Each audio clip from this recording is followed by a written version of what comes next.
Good evening. This is my video for HUIC 512 American Revolution. This video is about the forum on the constitutional amendments. In particular, my video tonight will be on the Sixth Amendment to the Constitution, which is the one of the due process amendments, and its importance.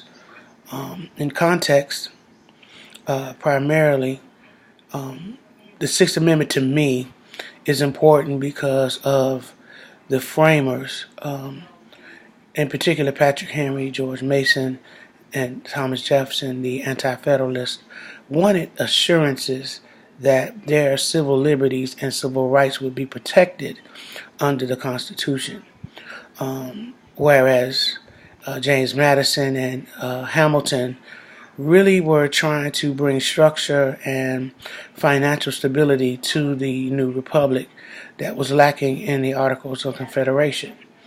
That being said, the antiquated and very open to corruption and interpretation of the previous system of grievances, which when I read about it, they would have a defendant and they would have a plaintiff, and they would represent themselves with a intermediary, which is usually a magistrate or a governor, and these people would just shout it out, fight it out and yell at each other, or where you have a magistrate in place, but because of King George III and the monarchy, people did not have a real redress of a grievance. So when they were putting this together, I brought to mind the quote by Montesquieu that said government should be put together such that one man should not fear another. And I believe that the Sixth Amendment really allows for that, not just a speedy trial, not just being told of what you're being confronted with and not confronting witnesses, but having counsel. One of my favorite scriptures in the Bible is in Proverbs, and it says, in a multitude of counselors there is safety.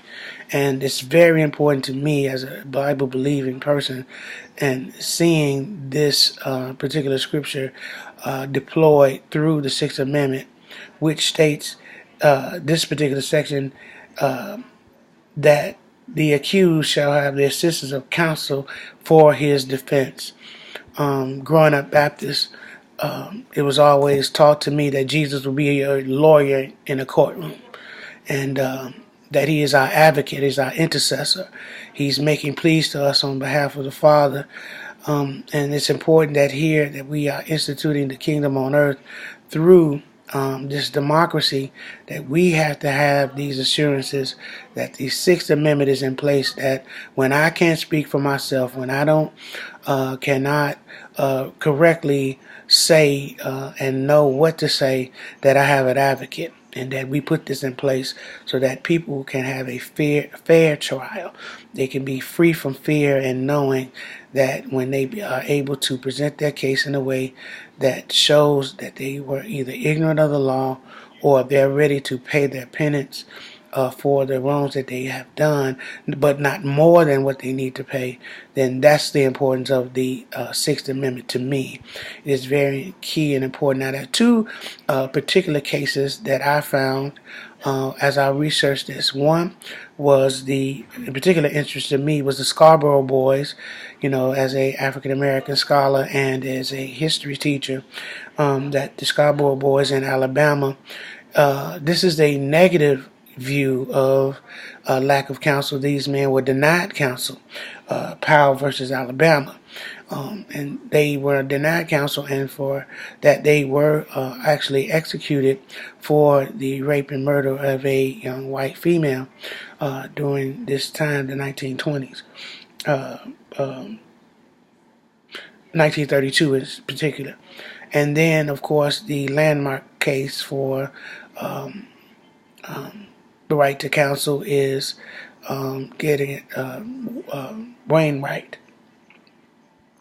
Gideon versus Wainwright, 1963, when an indigent defendant successfully appealed his felony conviction to the U.S. Supreme Court, which mandated state-appointed counsel in all cases. Gideon, whose case was later memorialized in the best-selling book Gideon's Trumpet, was later made into a movie, had filed the appeal to the Supreme Court through handwritten formal papyrati, a form of poor person petition. Supreme Court subsequently extended this right to all criminal cases involving possible imprisonment, as in case of Evans Senior versus Hamilton, 1972.